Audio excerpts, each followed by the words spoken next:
چوتھا پارہ ہے سورہ آل عمران، رکوع نمبر 7 کی آخری آیت سے شروع ہے۔ آیت نمبر ہے 155۔ چوتھے پارے کی رکوع نمبر 7 کی آخری آیت ہے اور رکوع نمبر 16 کی آخری آیت ہے۔ سورہ آل عمران کی رکوع نمبر 16 کی آخری آیت ہے اور چوتھے پارے کی رکوع نمبر 7 کی آخری آیت ہے۔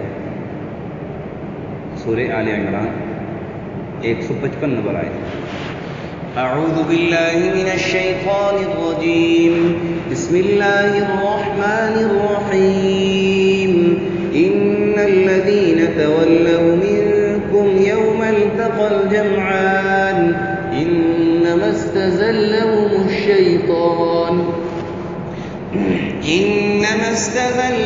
الشیطان ببعض ما کسبوا ولقد عفا اللہ عنہم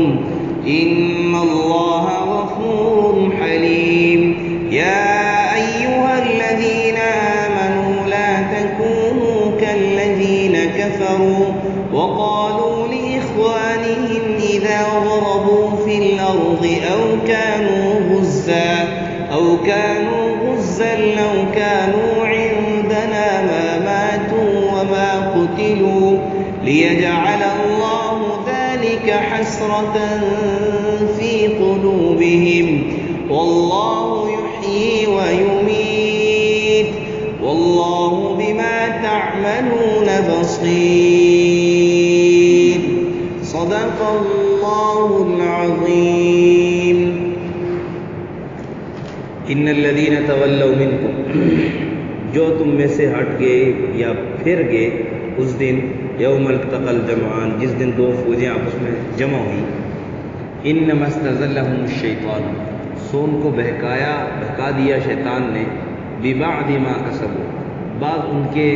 کیے ہوئے کے سبب، یعنی جو انہوں نے گناہ کیے تھے، جو انہوں نے نافرمانی کی تھی، اس کے سبب شیطان نے ان کو بہکا دیا۔ وَلَقَدْ عَفَا اللَّهُ عَنْهُمْ، تحقیق اللہ ان کو بخش چکا۔ ان اللہ غفور حلیم، بے شک اللہ بخشنے والا اور تحمل کرنے والا ہے، حلم والا ہے۔ یا ایھا الذین آمنوا، اے ایمان والو، لا تکونوا کالذین کفروا، تم نہ ہو ان لوگوں کی طرح جو کافر ہوئے، وقالوا، وہ کہتے ہیں اخوانی، اپنے بھائیوں سے، اذا ضربوا فی الارض، جب وہ سفر کو نکلیں، او کانوا غزا، یا ہوں جہاد میں اور غازی رہیں، لو کانوا عندنا، اگر آپ رہتے ہمارے پاس، ما ماتوا، نہ مرتے، وما قتلوا، نہ مارے جاتے، لیجعل اللہ ذلک حسرۃ، تاکہ اللہ تعالیٰ ڈالے ان کے دل میں گمان، فی قلوبہم، ان کے دلوں میں، لیجعل اللہ ذلک حسرۃ فی قلوبہم، تاکہ اللہ تعالیٰ ڈالے اس گمان سے افسوس، حسرتاً افسوس ان کے دلوں میں۔ واللہ یحیی و یمیت، اور اللہ تعالیٰ ہی زندہ کرتا ہے اور مارتا ہے۔ اللہ بما تعملون بصیر، اور اللہ تعالیٰ وہ دیکھ رہا ہے جو کچھ تم وہ کام کر رہے ہو، یہ سب اللہ تعالیٰ دیکھ رہا ہے۔ غزوہ احد کے متعلق بحث چلی تھی۔ کل کے سبق میں یہ بات ہوئی تھی کہ جو منافقین تھے، ان کا یہ کہنا تھا کہ ہمارے بس میں بھی کوئی بات ہوگی، حل لنا من الامر من شیء، ہمارے لیے بھی کوئی کام ہوگا، یعنی یقولون حل لنا لو کان لنا من الامر شیء ما قتلنا ہاہنا۔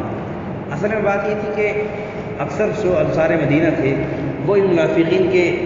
یعنی قبیلے میں سے تھے، پہلے اسلام سے پہلے انہی کے ہم قبیلہ تھے۔ اب یہ منافقین بظاہر اپنے آپ کو مسلمان ظاہر کرتے تھے، اصل میں تھے مسلمان نہیں تھے۔ یہ بھی اکثر تو عبداللہ بن ابی کے ساتھ واپس ہو گئے تھے، اکثر تو عبداللہ بن ابی، لیکن چند ساتھ بھی گئے تھے۔ تو اب وہاں پر جب یہ کایا پلٹی، شکست جو ہے وہ فتح میں تھوڑی دیر کے لیے فتح جو ہے شکست میں تبدیل ہوئی، اور مسلمان جو ہے نا تھوڑے سے گھبرائے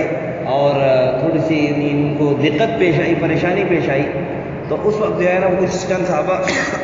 شہید بھی ہوئے۔ ان کا یہ کہنا تھا کہ دیکھو، اگر ہماری بات یہ مانتے، ہوا یہ سمجھ تھا کہ شروع میں جب غزوہ احد کے متعلق شروع میں عرض کیا تھا کہ، اور اس کے بعد تذکرہ بھی گزرا کہ نبی پاک صلی اللہ علیہ وسلم نے صحابہ سے مشورہ لیا کہ آگے چل کر اقدامی جنگ کی جائے یا دفاعی جنگ کی جائے۔ بظاہر نبی پاک صلی اللہ علیہ وسلم کی اپنی رائے بھی دفاعی جنگ کی طرف تھی کہ یہیں پر رہ کر مقابلہ کیا جائے، اور صحابہ کرام کی رائے یہ تھی کہ ہم، چونکہ بہت سے صحابہ کرام جو غزوہ بدر میں نہیں شامل ہو سکے تھے، معلوم نہ ہونے کی وجہ سے، پتہ نہ ہونے کی وجہ سے، خبر نہ ملنے کی وجہ سے، تو ان کا دل یہ تھا کہ ہم کافروں کو بہادری دکھائیں اور اپنے جو وہ بدر کا جو ارمان ہے وہ اتاریں، اور یعنی بہادری کے جوہر دکھائیں کافروں کو، تاکہ ان کی جرت نہ ہو مسلمانوں کی طرف میلی آنکھ اٹھانے کی۔ اس لیے ہم اقدامی جنگ کریں گے، اس لیے ہم تو خیر نبی پاک صلی اللہ علیہ وسلم نے صحابہ کے مشورے کی بنا پر نبی پاک صلی اللہ علیہ وسلم نے زرہ پہن لی۔ پھر چند صحابہ کو خیال آیا کہ شاید ہم نے نبی پاک صلی اللہ علیہ وسلم سے ضد کی ہے تو نبی پاک صلی اللہ علیہ وسلم کہیں ناراض نہ ہو گئے، تو صحابہ نے عرض کیا رسول اللہ آپ کا جیسے مشورہ ہو، ہمارے ماں باپ پر قربان، جیسے آپ حکم فرمائے ایسے ہم تیار ہیں۔ تو آپ صلی اللہ علیہ وسلم نے فرمایا نہیں، جب ایک نبی زرہ پہن لے، ارادہ کر لے اس چیز کا، پھر اس کے بعد اس کے لیے وہ پیچھے نہیں ہٹتا ہے، کیونکہ نبی بہادر ہوتا ہے، نبی بہادر ہوتا ہے اور نبی کے صحابہ بھی بہادر ہوتے ہیں۔ خیر بہرحال نبی پاک صلی اللہ علیہ وسلم نے اقدام، اس میں منافقین کی رائے بھی یہ تھی، منافقین کی رائے بھی یہ تھی کہ ہم دفاعی جنگ لڑیں، اقدامی جنگ لڑیں۔ تو وہ انہوں نے کہا کہ دیکھو اگر ہماری کو بات مان لی جاتی تو تم یہاں پر ما قتلنا ہا ہونا، یہاں پر ہمارے بندے قتل نہ ہوتے۔ ہمارے بندے انہوں نے اس اعتبار سے کہا کہ یہ صحابہ کرام جو شہید ہوئے تھے وہ انہی کے قبیلے سے تھے اسلام لانے سے پہلے، اس اعتبار سے انہوں نے کہہ دیا کہ ہمارے بندے قتل نہ ہوتے، کیونکہ بظاہر وہ تو اپنے آپ کو مسلمان ظاہر کر رہے تھے نا، بظاہر وہ اپنے آپ کو مسلمان ظاہر کر رہے تھے، اس اعتبار سے انہوں نے کہا کہ ہمارے بندے قتل نہ ہوتے۔ خیر بہرحال اللہ تعالیٰ نے فرمایا کہ دیکھو آج کی سبق میں کہ ان الذین تولوا منکم یوم التقى الجمعان، جو لوگ تم میں سے ذرا پھسل سے گئے، جن فوجیں آپس میں جمع ہوئیں تو وہ ذرا پھسل سے گئے، پیچھے منہ پھیرنے لگے یا پیٹھ پھیری جنہوں نے، تو کہا کہ انما استزلهم الشیطان ببعض ما کسبوا، کہ تحقیق بہکا دیا شیطان نے ان کو ان کے گناہوں کی وجہ سے۔ یہ بات مسلمانوں کی ہو رہی ہے، کس کی ہو رہی ہے؟ مسلمانوں کے متعلق ہو رہی ہے، صاف سی بات ہے۔ صحابہ کرام گناہ سے محفوظ تو ان کو کہا جا سکتا ہے لیکن معصوم نہیں کہا جا سکتا۔ صحابہ کرام گناہ سے معصوم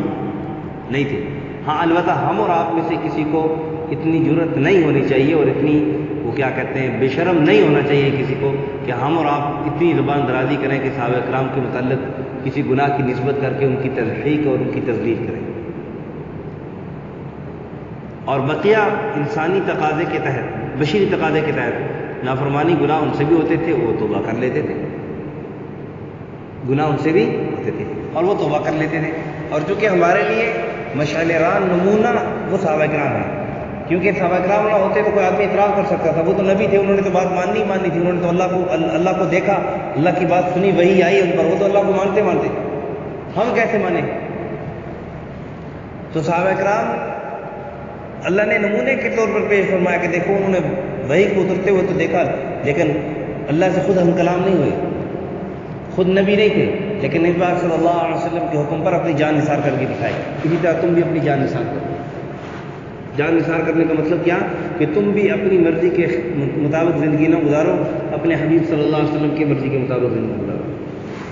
اور پھر اس سے ایک بات یہ سمجھ میں آتی ہے کہ دیکھو اللہ نے کہا کہ ان کو شیطان نے بہکا دیا ان کے گناہوں کی وجہ سے۔ اس سے بات سمجھ میں آتی ہے کہ ایک آدمی اگر گناہ کر لے تو پھر وہی اس گناہ کی بدولت اس کو اگلا گناہ کرنا آسان ہو جاتا ہے۔ اب دیکھیں نا، چور جب چوری کرتا ہے، پہلی دفعہ چوری کرتا ہے مشکل ہوتی ہے، پھر چوری کرتا ہے ذرا اس کی بنسبت آسان ہوتی ہے، اور ایک دن ایسا آتا ہے کہ وہ ایکسپرٹ ہو جاتا ہے، پھر پتہ بھی نہیں چلتا ہے۔ بہت دفعہ ایسے واقعات پیش آئے، ہمارے کئی عزیزوں کے ساتھ ایسے واقعات پیش آئے کہ پاس بیٹھے ہوئے جیب کاٹ لی، یہاں تک کہ بعض اوقات ایسا وہ آلہ استعمال کرتے ہیں کہ بعض اوقات جسم پر زخم بھی آ گیا لیکن پتہ بھی نہیں چلا، بعد میں پتہ چلا جسم پر زخم آ گیا، کٹ لگ گیا جسم پر، جیب کاٹتے کاٹتے وہ بلیڈ جو ہے نا وہ اندر جسم تک چلا گیا لیکن اس کے باوجود پتہ نہیں چلا۔ پھر یہ اتنے بہادر بن جاتے ہیں۔ ہمارے کئی عزیزوں کے ساتھ ایسا واقعات پیش ہے، ہمارے والد صاحب اللہ ان کی زندگی میں برکت دے، ان کے ساتھ کئی دفعہ ایسے واقعات پیش ہیں۔ تو خیر میں کر رہا تھا کہ ایک گناہ جب آدمی کرتا ہے، اور اسی طرح دیکھیں ایک آدمی جب نیکی کرتا ہے، یہ قرآن بتلا رہا ہے، ایک آدمی جب نیکی کرتا ہے تو جب ایک نیکی کر لیتا ہے تو دوسری نیکی کی اس کو توفیق مل جاتی ہے، وہ دوسری نیکی کرنا اس کے لیے کیا ہو جاتا ہے؟ آسان ہو جاتا ہے۔ اب دیکھیں نا، مثال کے طور پر بہت سارے حفاظ ہیں، حفظ کر لیتے ہیں، پہلی دفعہ جب قرآن سناتے ہیں نا، پہلی دفعہ ان کے لیے بڑا دقت ہوتا ہے، بڑا مشکل ہوتا ہے، پہلی دفعہ پتہ نہیں کیا ہوگا، کیا ہو جائے گا، پتہ نہیں کیا ہو جائے گا۔ جب ایک دفعہ سنا لیتے ہیں پھر ان کے لیے آسان ہوتا ہے۔ اسی طرح ایک آدمی ہے، ہم سب کے سامنے بیٹھ کر تلاوت کرتا ہے، جو پہلی دفعہ تلاوت کرے گا تو اس کے لیے انتہائی مشکل ہوگی۔ میرے ساتھ خود ایسا ہوا، ہم چوتھی کلاس میں پڑھتے تھے، چوتھی کلاس میں کھاریہ میں ہوتے تھے، تو قرأت کمپٹیشن ہوئی کھاریہ ریجن میں۔ مجھے میں اس وقت والد صاحب کے پاس قاعدہ پڑھتا تھا، چوتھی کلاس کا کیا عمر ہوتی ہے، چوتھی کلاس بھی ایسی تھی کہ ہم نے جو ہے نا بیچ میں شارٹ کٹ بھی لگائی تھی۔ تو قرأت کمپٹیشن میری پہلی دفعہ قرأت کمپٹیشن کا موقع تھا، اور صرف تلاوتیں سنتے ہی رہتے تھے، اور کبھی کبھار اسمبلی میں تلاوت کر لیتے، لیکن مقابلہ یہ پہلی دفعہ تھا۔ اور الف لام میم کا یہ جو پہلا رکوع ہے، یہ دیکھ کے پہلے یاد کیا، پھر زبانی یاد کی، چونکہ میں تو قاعدہ پڑھتا تھا، پھر اس کے بعد مقابلہ کیا۔ خیر جب اسٹیج پہ آئے پہلی دفعہ بڑی مشکل تھی، سامنے دوست بیٹھا ہوا تھا، اس نے ہنسانا شروع کر دیا، اب ادھر سے ہنس رہا ہوں، ادھر سے تلاوت کر رہا ہوں۔ خیر پھر بھی اللہ نے برہم رکھ لیا، پوزیشن آ گئی۔ لیکن میں عرض کرنے کا مقصد یہ ہے کہ پہلی دفعہ جب انسان نیکی کرتا ہے یا گناہ کرتا ہے تو اس پہ ذرا مشکل ہوتا ہے بنسبت دوسری دفعہ، تیسری دفعہ، چوتھی دفعہ۔ اور جب آدمی نیکی کرتا ہے تو نیکی کے اندر بھی کشش ہوتی ہے، نیکی کے اندر بھی آپ دیکھیں نا، آپ کسی کی مدد ایک دفعہ کر کے دیکھیں سچے دل سے، خلوص دل سے، اللہ کی رضا کے لیے، آپ کی پھر دل کو ایک سکون ملے گا، تسکین ملے گی، پھر دل کرے گا کہ میں پھر اس کی مدد کروں۔ جب آدمی کوئی نیک کام، ایک دفعہ آدمی نماز پڑھ لیتا ہے پہلی دفعہ، اور سچے صحیح توجہ کے ساتھ، خشوع خضوع کے ساتھ نماز پڑھتا ہے، اس کو دوبارہ پڑھنے کی توفیق ملتی ہے۔ اسی لیے کیا کہا جاتا ہے نا، لئن شکرتم لازیدنکم، نماز پڑھ لینا، نماز پڑھ لینے کی توفیق، یا چلو آسان کر لیتے، کسی آدمی کو اللہ کا حکم مان لینے کی توفیق مل جانا، یہ اللہ کی بڑی نعمت ہے۔ کیا خیال ہے جی، ہے کہ نہیں بنتی؟ کیونکہ آدمی نیک کام کرے گا تو اس میں اللہ کا کیا فائدہ ہے؟ اپنا ہی تو فائدہ ہے۔ کیا خیال ہے؟ اور جو آدمی نقصان، برائی کرے گا، نافرمانی کرے گا، تو اس میں نقصان کس کا؟ اللہ کو کوئی نقصان ہے؟ اپنا ہی تو نقصان ہے۔ اس لیے اللہ نے کہا لئن شکرتم لازیدنکم، شکر ادا کرو گے تو اللہ مزید اضافہ کرے گا۔ کیا مطلب؟ نیکی کر رہے ہو، اللہ کی طرف سے نعمت تمہیں ملی ہے، اس کا شکر گزار بنو، اللہ تیرا شکر تو نے اپنے گھر میں آنے کی توفیق دی، کہ اللہ تیرا شکر تو نے اپنے گھر میں آنے کی توفیق دی، اللہ مزید آنے کی توفیق بھی دے گا۔ اسی طرح جب آدمی نافرمانی کرتا ہے تو وہ نافرمانی اس کو اگلی نافرمانی کے لیے ابھارتی ہے۔ کہ ایک آدمی جب چوری کرتا ہے، چوری کرنے سے پہلے اس کے دل میں ڈر ہوتا ہے کہ میں چوری کروں گا، پتہ نہیں کیا ہو جائے گا، لیکن ایک دفعہ جب چوری کر لیتا ہے، کامیاب ہو جاتا ہے اپنی جو ہے نا برے فعل میں، پھر دوبارہ اس کے لیے اور تیار ہو جاتا ہے۔ اب دیکھیں نا، چور ہے، کئی دفعہ ان کو 10 سال جیل کاٹ کے پھر باہر جاتے ہیں، پھر وہی کام کرتے ہیں۔ کیا مجرم؟ اچھا پھر جیل کی طرف سے بھی ڈر ہو جاتے ہیں۔ ایک دفعہ جیل میں جانے سے پہلے آدمی ڈرتا ہے کہ پہلے دفعہ میں پتہ نہیں جیل میں کیا ہو جائے گا، پکڑا نہ جو یہ ہو، جب ایک دفعہ جیل سے بھی ہو گیا ادھر سے بھی ڈر ہو جاتا ہے کہ تو کچھ بھی نہیں۔ تو خیر بات لمبی ہو گئی، عرض کرنے کا مقصد یہ ہے کہ جس طرح آدمی گناہ کرتا ہے تو وہ گناہ، اس گناہ کی بدولت شیطان اس کو اگلے گناہ کے لیے ابھارتا ہے، اور اسی طرح جو ہے آدمی جب نیکی کرتا ہے تو اس کا نفس، اس کا دل جو ہے وہ اگر خلوص دل کے ساتھ نیکی کرتا ہے تو وہی نیکی اس کو اگلی نیکی کے لیے ابھارتی ہے، وہی نیکی اس کو اگلی نیکی کے لیے۔ اس لیے ہمیں کوشش ہونی چاہیے کہ نبی پاک صلی اللہ علیہ وسلم نے فرمایا کہ اگر کہیں تم سے نافرمانی ہو جائے تو اس کے بعد فوراً اچھائی کر لیا، فوراً کو اچھا کام کر لیا کرو، نیک کام کر لیا کرو۔ حدیث کا مطلب گناہ ہو گیا توبہ کر لو، اچھا کام کر لیا، نماز رہ گئی، نماز قضا پڑھ لو، 7 دور کا نفل پڑھ کے اللہ سے معافی مانگو، اچھا کام کرو۔ کسی کا حق مارا، کسی کے آپ نے پیسے دینے تھے، آپ نے نہیں دیے، لیٹ کر دی، اس کو تنگ کیا، دل میں آیا ہے تو برا کر دو، اس کو پیسے بھی دے دو جو اس کا حق ہے، اور کچھ احسان والا معاملہ بھی کر دو، کچھ احسان والا معاملہ بھی کر دو، کچھ تھوڑی سی اس کو اور اس کی جو ہے نا مدد کر دو، اس کو حوصلہ افزائی کر دو تاکہ وہ آپ کو دل سے معاف کر دے۔ اور یہ بات یاد رکھیں کہ اس کو سود نہیں کہتے، یہ سود میں نہیں آتا۔ مثال میں نے کسی آدمی سے پیسے لیے 100 روپیہ، اب اگلے بندے کو میں نے دینے 100 ہی ہے، طے یہ ہے کہ 100 ہی دینے، سود طے نہیں ہے، سود طے نہیں،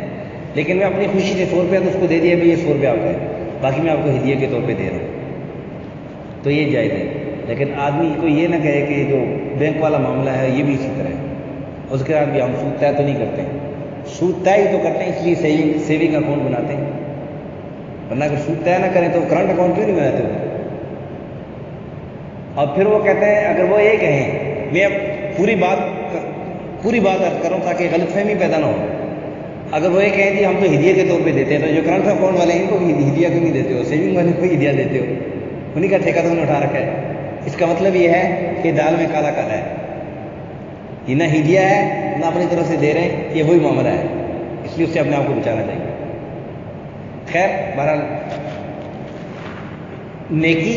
اگلی نیکی کے لیے آسانی پیدا کرتی ہے، اگلی نیکی کو کرنا آسان ہوتا ہے نیکی کر کے، اس لیے نیکی اس کے اوپر نیکی کیا کرو، گناہ ہو جائے اس کے اوپر نیکی کر دیا کرو، تاکہ آگے اس کے بعد گناہ کے بعد اگر نیکی نہیں کرو گے تو پھر اگلا گناہ تمہارے لیے کرنا آسان ہوگا،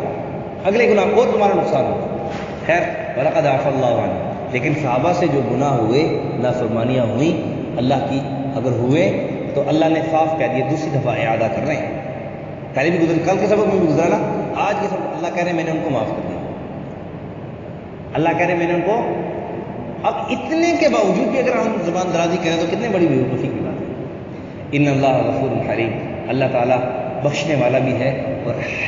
حلم والا بھی ہے، برداشت والا بھی ہے، کہ اللہ رب یکدم فیصلہ نہیں فرماتے ہیں، برداشت سے کام لیتے ہیں، اور ہمیں بھی برداشت سے کام لینا چاہیے۔ اور پھر کہا کہ اے ایمان والو، ان لوگوں کی طرح نہ ہو جاؤ جو کافر ہیں، اور وہ کہتے ہیں اپنے بھائیوں سے اذا ضربوا فی الارض، جب وہ سفروں کو نکلیں، یا اوکان و غزن، یا جہاد میں جو ہے وہ غازی بن کے واپس آئیں، تو وہ کہتے ہیں کہ اگر آپ ہماری بات مانتے، عندنا ما ماتوا وما قتلوا، اگر آپ ہمارے پاس ہوتے تو نہ مرتے نہ قتل ہوتے، ان تمہارے بندے جو مرتے وہی جو میں نے کل کے سبق میں جو بات عرض کی، لیجعل اللہ ذلک حسرۃ فی قلوبہم، تاکہ وہ کس وجہ سے، تاکہ وہ کہتے تھے کہ یہ اس لیے کہ تاکہ جو ہے وہ اللہ ان کے دل میں یعنی افسوس ڈالے کہ ہم نے جو ہے نا یہ جو کام کیا ہے تو غلط کیا ہے، اس وجہ سے ہمارے بندے قتل ہو گئے، اس وجہ سے ہمارے بندے قتل ہو گئے، تو اللہ نے فرمایا واللہ یحیی و یمیت، اللہ تعالیٰ ہی انسان کو زندگی دیتا ہے، اور اللہ تعالیٰ ہی زندگی اور موت کس کے ہاتھ میں ہے؟ اللہ کے ہاتھ میں ہے۔ فرمایا اللہ بما تعملون بصیر، اور اللہ تعالیٰ ہمارے سارے کاموں کو دیکھتا ہے۔ یہ تھا عنایت کا مفہوم کا خلاصہ، اللہ سمجھنے کی توفیق عطا فرمائے۔ چند باتیں اس کے اندر باقی ہیں، یہ دوسری آیت کے اندر انشاءاللہ کل کے سبق کے ساتھ چلیں گی، تاکہ زیادہ بات طویل نہ ہو جائے۔ اور یہ جو کہا نا کہ لیجعل اللہ ذلک حسرۃ فی قلوبہم، تو یہ باتیں اللہ ان کی زبان سے اس لیے نکالتے تھے، منافقین کی زبان سے اس لیے نکالتے تھے کہ تاکہ ہمیشہ یہ حسرت افسوس ہی کرتے رہے، یہ حسرت مسلمانوں کے سامنے حسرت افسوس کر رہے تھے نا، تم ہماری بات مان لیتے تو یہ ہوتا وہ ہوتا، تم نہ مرتے ہوتا ہے، تو اللہ نے کہا یہ زبانیں، اللہ ان کی زبان سے اس لیے یہ باتیں نکال رہے ہیں تاکہ یہ ہمیشہ حسرت افسوس ہی کرتے رہیں، دنیا میں بھی اور آخرت میں بھی افسوس ہی کرتے رہیں گے، کیونکہ سچے دل سے ایمان نہیں لائے۔ ان الذین تولوا منکم، تم میں سے جو لوگ ہٹ گئے، یعنی منہ پھیر لیا، پیٹھ پھیر لی، یوم التقى الجمعان، جس دن فوجیں آپس میں جمع ہوئی، لڑیں، مقابلہ کیا ایک دوسرے کا، انما استزلهم الشیطان، بہکا دیا ان کو شیطان نے، ببعض ما کسبوا، ان کے بعض ان کے کاموں کی، گناہوں کی بدولت، ولقد عفا اللہ عنہم، لیکن اللہ ان کو بخش چکا ہے، اللہ ان کو بخش چکا ہے، پھر اس لیے ہمیں کوئی اجازت نہیں زبان درازی کی۔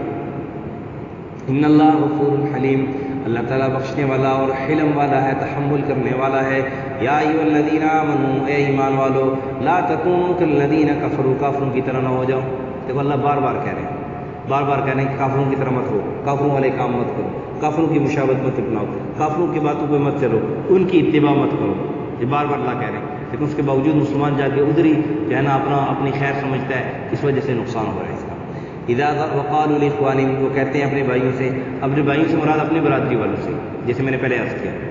اپنی برادری والوں سے جو ان کی برادری میں سچے دل سے اسلام لائے تھے۔ اذا ضربوا فی الارض، یہ وہ سفر کے لیے نکلیں، او کانوا غزا، یا جہاد کے لیے نکلیں اور غازی ہو کے آئیں، لو کانوا عندنا، اگر آپ ہمارے پاس رہتے، ما ماتوا وما قتلوا، نہ مرتے نہ مارے جاتے. لیجعل اللہ ذلک حسرۃ فی قلوبہم، یہ باتیں اللہ ان کی دل زبان سے اس لیے نکال رہا ہے تاکہ اللہ ڈالے اس گمان سے افسوس ان کے دلوں میں. واللہ یحیی و یمیت، اللہ تعالیٰ زندہ کرتا ہے مارتا ہے. کہ تمہارا گمان ہے کہ تم ہمارے پاس رہتے تو نہ مرتے اور تمہیں قتل نہ کیا جاتا، بلکہ اللہ نے کل کیا دیا کہ لبرز الذین ولو کنتم فی بیوت لو کنتم فی بیوتکم لبرز الذین کتب علیہم القتل الی مضاجعہم، تم گھروں میں بھی ہوتے تب بھی تمہیں یہاں پر آنا پڑتا قتل ہونے کے لیے. جہاں پر تمہارا قتل ہونا لکھا ہے، مرنا لکھا ہے، وہیں بھی تمہیں موت آئے گی. اس لیے تمہارا جو ویسے گمان ہے. واللہ یحیی و یمیت، اللہ زندہ کرتا ہے اور مارتا ہے. واللہ بما تعملون بصیر، اللہ تمہارے سب کام دیکھتا ہے. الحمدللہ رب العالمین والعاقبۃ للمتقین. الصلاۃ والسلام علی اشرف الانبیاء والمرسلین وعلى الملائکة المقربین وعلى عباد اللہ الصالحین. یا رب لك الحمد كما ينبغي لجلال وجهك وعظيم سلطانك. اللهم احفظنا من كل بلاء الدنيا وعذاب الآخرة. اللهم إنا نسألك الجنة ونعيمها ما يقربنا إليها من قول أو فعل أو عمل. نعوذ بك من النار، نعوذ بك من فتنة المسيح الدجال، نعوذ بك من المحيا والممات، إنك على كل شيء قدير. وصلى الله على النبي الكريم محمد وعلى آله وصحبه.